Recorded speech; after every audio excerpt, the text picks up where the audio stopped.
Baklas muna tayo para sa ating Suzuki Raider. Dito sa Team Elite, hindi lang basta kabit, sinisigurado nating malinis ang bawat pyesa bago ibalik.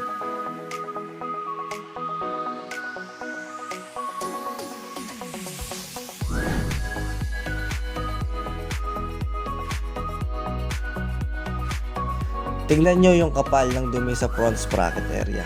Kinalikot natin at kinalas ng maigi para matanggal lahat ng namuong grasa at buhangin.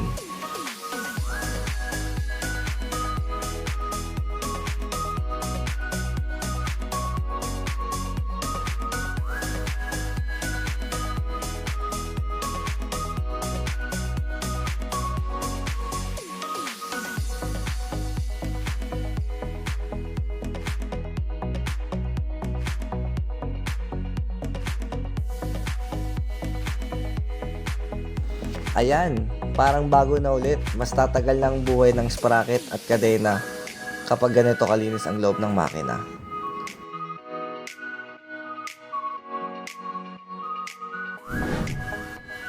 Salpak na ang bagong set, inadjust na rin natin ang tensyon para swabe ang hatak sa kalsada.